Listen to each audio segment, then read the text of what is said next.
আসসালামু আলাইকুম। আমি গতকালকে একটা ভিডিও পোস্ট করছিলাম।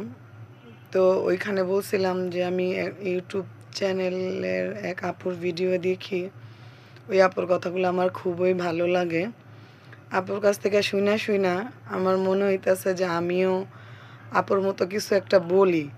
তবে আপুকে কপি করে না।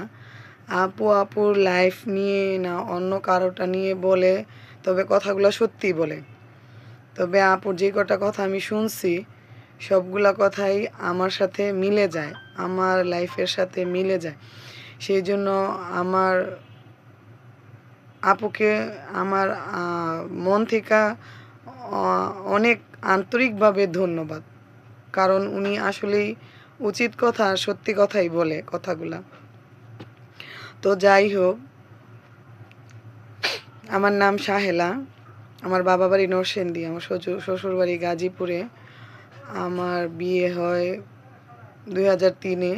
ফ্যামিলিগতভাবে আমার শ্বশুর বাড়ি বাবার বাড়ি দুই ফ্যামিলি থেকে দেখে তারপরে বিয়েটা হয়। তো সব কিছু মিলে আলহামদুলিল্লাহ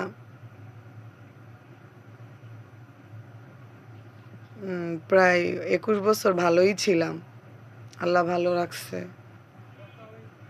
যখন একটু টাকা পয়সা গুছানো শুরু হয়েছে, ব্যাংকে রাখা হয়েছে, তখন আমার স্বামী নর্থ সাউথ ইউনিভার্সিটিতে চাকরি পায় ঢাকায়। আমরাও ঢাকায় থাকি। তারপর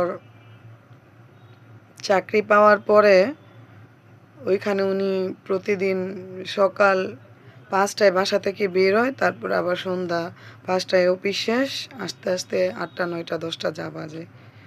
তো যখন ওইখানে চাকরি শুরু হয়, ওই নর্থ সাউথ ইউনিভার্সিটির স্যারদেরকে যেই বাসা থেকে উঠায় গাড়িতে, তার মানে উনি তো ড্রাইভিং করে, গাড়ি দিয়া ভার্সিটিতে স্যারদেরকে আনা নেওয়ার চাকরিটা ওর ছিল। তো যেখান থেকে যাত্রীদেরকে উঠায় ওইখানেই এক মহিলার সাথে ওর পরিচয়, হাই হেলো থেকে শুরু। তো ওই মহিলা গার্মেন্টসে চাকরি করে, মহিলা থাকে মোহাম্মদপুরে।